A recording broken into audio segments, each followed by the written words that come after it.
ស្រឡាញ់មនុស្សស្លាប់ជាធម្មតាមនុស្សយើងពេលនៅរស់ម្នាក់ហាក់ដូចជាខ្សត់ពាក្យស្រឡាញ់ពីមនុស្សនៅក្បែរខាងខ្សត់ក្តីអាណិតអាសូរខ្សត់ក្តីនឹករលឹកខ្សត់អ្នកចង់ដឹងពីសុខទុក្ខតែបែរទៅជាសម្បូរតែអ្នកច្រណែនគុំគួនឈ្នាននេះ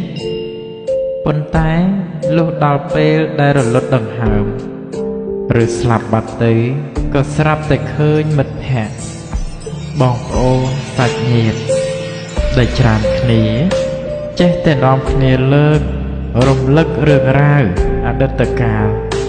ល្អដែលបុគ្គលឬក៏មិត្តភក្តិដែលស្លាប់នោះធ្លាប់បានធ្វើកាលគ្រាមានជីវិតរស់នៅទោះត្រូវរងាទោះត្រូវក្តៅកំសត់កំរក្រីក្រលំបាកតោកយ៉ាឬក៏ប្រឹងធ្វើល្អលះបង់ច្រើនប៉ុណ្ណាដើម្បីមនុស្សជុំវិញខ្លួនក៏កម្រនឹងមាននរណាក្លាហានប្រាប់ថាស្រឡាញ់ឬអាណិតឬក៏ពេលខ្លះសូម្បីតែអ្នកសម្ដែង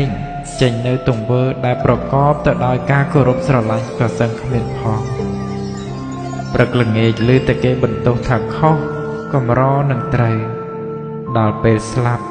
ក៏តែងតែនឹករលឹកស្ដាយក្រោយវិបដិសារីកើតឡើងអតីតកាលរបស់មនុស្សយើងម្នាក់គឺមិនអាចវិលវិញឡើយមិនថាជារឿងល្អឬក៏រឿងអាក្រក់ដែលចូលមកវានឹងកន្លងផុតទៅហើយវានឹងคล้ายទៅជាមេរៀន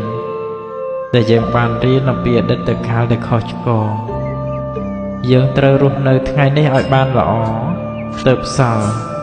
នៅរឿងរ៉ាវអតីតកាលដ៏ល្អសម្រាប់ខ្លួនយើងមុននឹងលាចាកលោកនេះឬក៏លាចាកលោកនេះទៅ